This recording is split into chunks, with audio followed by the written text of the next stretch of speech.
നമസ്കാരം. പുതിയൊരു വീഡിയോയിലേക്ക് എല്ലാവർക്കും സ്വാഗതം. എല്ലാവിധ സർക്കാർ അറിയിപ്പുകളും നിങ്ങളിലേക്ക് എത്താൻ ഈ ചാനൽ സബ്സ്ക്രൈബ് ചെയ്യുക. അധ്യാപകരുടെയും മറ്റ് സർക്കാർ ജീവനക്കാരുടെയും പങ്കാളിത്ത പെൻഷൻ പദ്ധതി റദ്ദാക്കി പഴയ പെൻഷൻ സമ്പ്രദായത്തിലേക്ക് മടങ്ങണമെന്ന് all Kerala school teachers union ആവശ്യപ്പെട്ടു.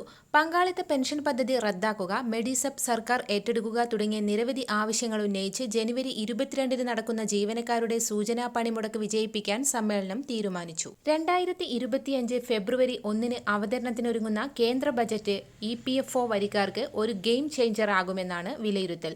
വിരമിക്കലിന് ശേഷം സാമൂഹിക സുരക്ഷയ്ക്ക് കീഴിൽ പ്രായമായവർക്ക് കാര്യമായ പ്രയോജനം ലഭിക്കുന്നതിനുള്ള ഓപ്ഷനുകൾ ബജറ്റിൽ ഉണ്ടായേക്കുമെന്നാണ് സൂചന.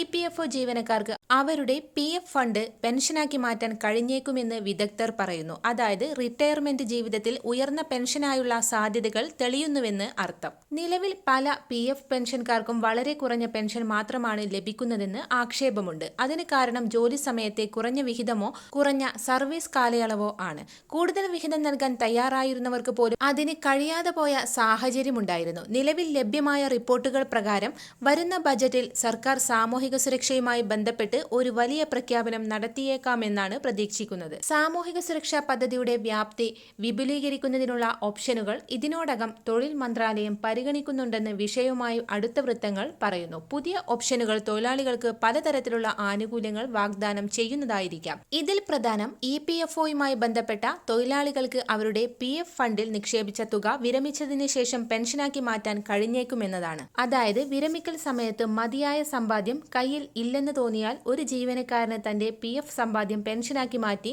സ്ഥിര വരുമാനം ഉറപ്പാക്കാം. സമ്പാദ്യം പര്യാപ്തമാണെന്ന് തോന്നുന്നവർക്ക് PF ഫണ്ട് പിൻവലിച്ച് ഇഷ്ടാനുസരണം ഉപയോഗിക്കാനും സാധിക്കും. PF തുക പെൻഷൻ ഫണ്ടിലേക്ക് മാറ്റുന്നത് ജീവനക്കാർക്ക് കൂടുതൽ സൗകര്യങ്ങൾ ലഭിക്കാനും വിരമിക്കൽ ആനുകൂല്യം ഗണ്യമായി വർദ്ധിപ്പിക്കാനും സഹായിക്കുമെന്ന് വിദഗ്ധർ പറയുന്നു. EPFO അംഗങ്ങളെ പതിവ് പ്രതിമാസ സംഭാവനയ്ക്ക് പുറമെ അക്കൗണ്ടിൽ ഒരു നിശ്ചിത തുക നിക്ഷേപിക്കാൻ അനുവദിച്ചേക്കാമെന്ന് സൂചനയുണ്ട്. വരുന്ന ബജറ്റിൽ ഇത്തരം ചില നിർദ്ദേശങ്ങളും പ്രതീക്ഷിക്കാവുന്നതാണ്.